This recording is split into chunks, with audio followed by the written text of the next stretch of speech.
Hello everybody, welcome to this week's CraftBuzz Minecraft News Podcast. I'm your host, BillBlocksMC, and let's see what's buzzing in the Minecraft community today. So first up guys, congrats, we made it to our second podcast. I'm going to try and upload a new episode every Sunday. I will be adding a new section on the forum specifically for podcast topic suggestions, so just keep your eye out for that.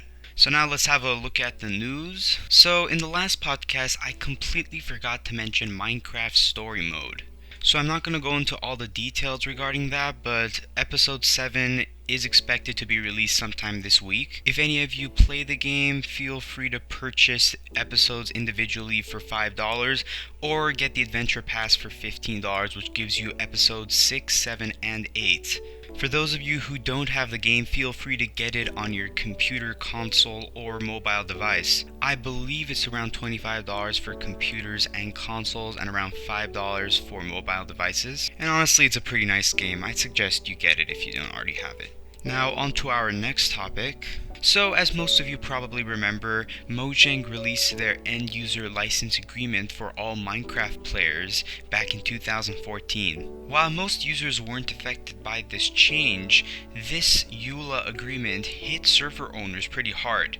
Basically, EULA simply stated that server owners can't sell anything that affects the gameplay. For example, if you own a Minecraft server, let's say faction server, and you sell a kit with diamond tools, and other users don't get those diamond tools for free, then yeah, you can't do that.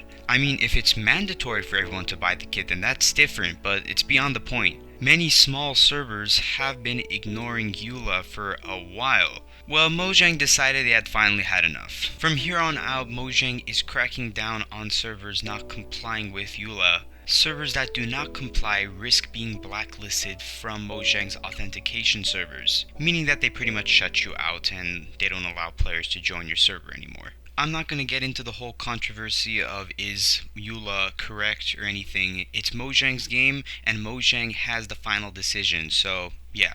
And also now, this is a bit old, but it's kind of urgent. Those of you who play Pocket Edition, specifically on the Lifeboat Minecraft server, your passwords have been compromised. I'm sure most of you have already heard the news from various sources, but you should reset your password as soon as possible. The Lifeboat team didn't notify their players of this security breach for around 5 months. I'm not exactly sure what happened, I just know that it is partially Lifeboat's fault for not notifying their players about this security breach immediately after it occurred. So yes, again, I know most of you have probably heard about this already, but just so you guys can remember, please, if you haven't already, reset your passwords. So that all being said, now some sad news. I'm sure most of you have already heard our Minecon panel was rejected. However, that does not mean I will not be there. If any of you will be present at Minecon, please give me a heads up. I would love to meet everybody. If there's anybody specifically that you guys would like me to interview or talk to, please tell me in the Discord chat. I already have a bunch of people I would like to talk to, so it's best if you tell me ahead of time. Now for our last topic this week, I have something pretty cool.